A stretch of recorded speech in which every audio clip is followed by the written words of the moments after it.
Hello students, today we are going to do quick revision for our board exams of class 10th with short notes of some geography chapters. So first of all, we are starting with our chapter Forest and Wildlife Resources. Firstly, we will talk about the types of forest and wildlife resources in India. In India, forests are classified under the following categories, which are three categories: reserve forest, protected forest and unclassed forest. Now let us talk about what are reserved forests. Reserved forests cover more than half of the total forest land and has been declared as reserved forest. Then we have protected forest. Protected forests almost cover one-third of the total forest range as declared by the Forest Department, and unclassed forests constitute 5% of the India's total forest land. Next, we will talk about the distribution of forest and wildlife resources. Permanent forests, Madhya Pradesh, and 75% of its total forest area under this category. Next, we have reserved forests, which cover Jammu and Kashmir, Andhra Pradesh, Uttarakhand, Kerala, Tamil Nadu, West Bengal, and Madhya Pradesh. And the third is protected forest, which cover Bihar, Haryana, Punjab, Himachal Pradesh, Orissa, side Rajasthan. Unclassed two forests, all the northeastern states and parts of Gujarat. Next we have factor of declining India's biodiversity. Hunting, poaching, overexploitation and environment pollution, forest fire, habitat destruction. ये सभी वो factors हैं जो कि India's की biodiversity को decrease कर रहे हैं, यानी प्लांट्स एनिमल्स पर ये हार्मफुल इफेक्ट पा रहे हैं. उसके बाद है vanishing forest. Dense forest 12.2% and open forest 9.14%.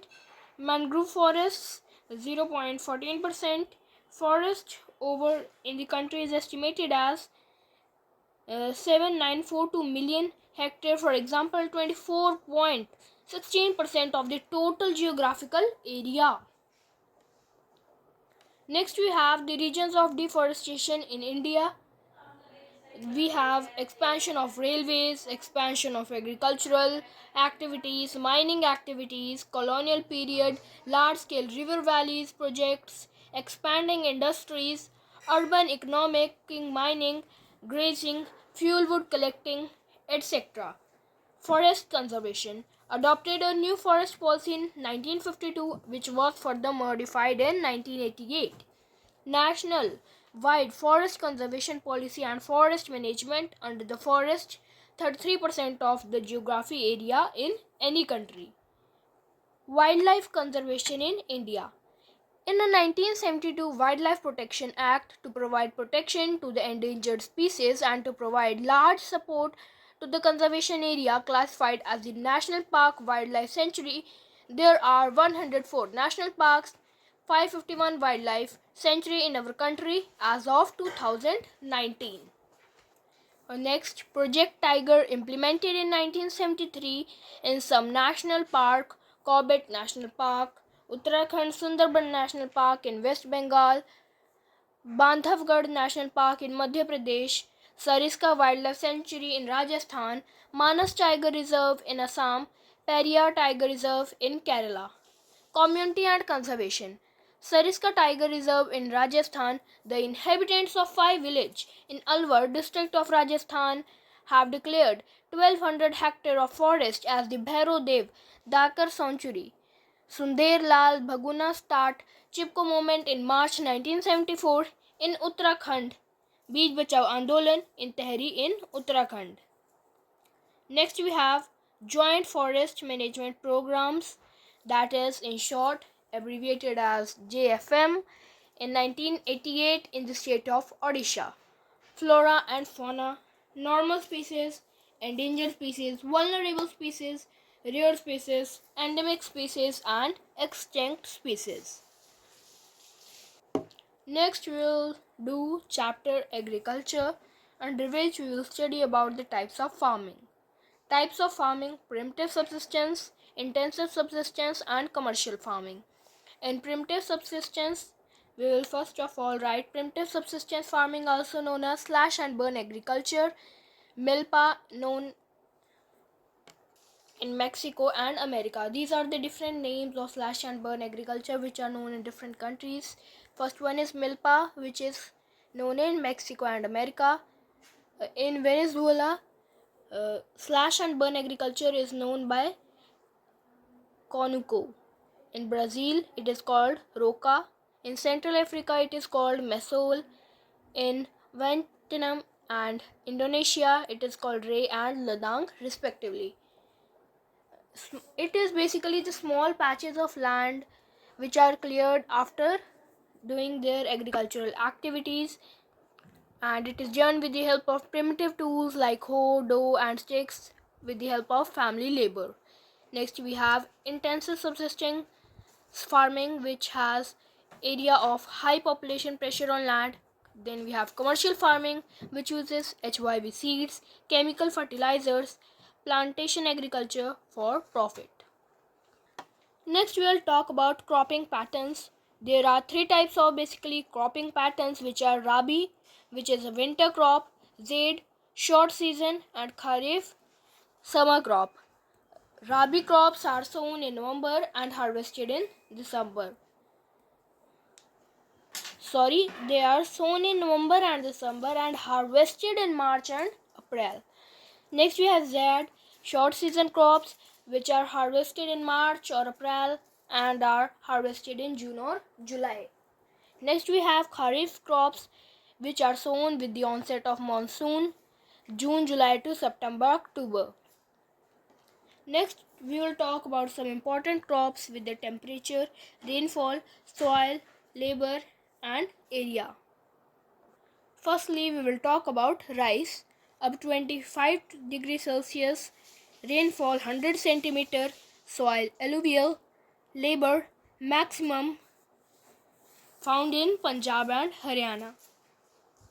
Next we have wheat, 15 degrees Celsius to 20 degrees Celsius, rainfall 50 centimeter to 75 centimeter, soil alluvial, labor less, found in Punjab, Haryana and Upper Bihar. Next we have sugar cane. It requires temperature up to 21 degrees Celsius to 27 degrees Celsius, rainfall up to 100 centimeter, soil is alluvial and labor maximum areas Upper Maharashtra, Tamil Nadu, Punjab and Haryana. Next we have tea. It requires temperature above 25 degrees Celsius, rainfall 200 centimeter to 400 centimeter, soil is laterite soil, labor is skilled and area it covers is Assam, Tamil Nadu, Kerala and Himachal Pradesh. Next we have coffee. Temperature it requires is 15 degrees Celsius to 20 degrees Celsius, above 200 centimeter of rainfall, laterite soil, labor is required, found in Kerala, Tamil Nadu and Karnataka. Next we have cotton, which requires temperature above 25 degrees Celsius, up to 75 centimeter of rainfall, black alluvial soil, maximum labor, found in Maharashtra, Upper Haryana, Punjab and Rajasthan.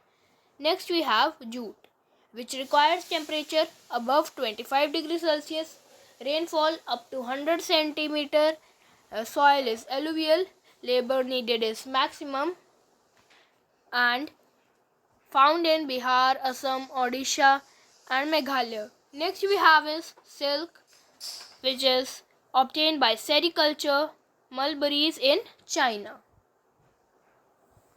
Next we will talk about the technological and institutional reforms.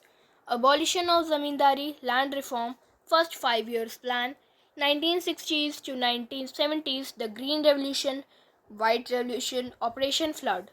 Crop insurance against drought, flood, cyclone, fire, disease. Establishment of Grameen Bank cooperative societies, bank for providing loan facilities, MSP, Kisan Credit Card, KCC, PAIS, Personal Accident Insurance Scheme. Bhudan Gramdan, Mahatma Gandhi, Vinoba Bhave, as a spiritual heir, Gram Swarajya Padyatra, Sri Ram Chandra Reddy, ATA Land, GDP, ICAR, Indian Council of Agricultural Research, Subsidy on Fertilizers, Food Security under FCI, PDS, Public Distribution System, BPL, APL, slip back to BBL. Impact of globalization on agriculture, cotton belts, jute, tea, coffee, organic farming practiced, medicinal herbs, flowers, vegetables, biodiesel, jatropha and jojaba. Thank you, students.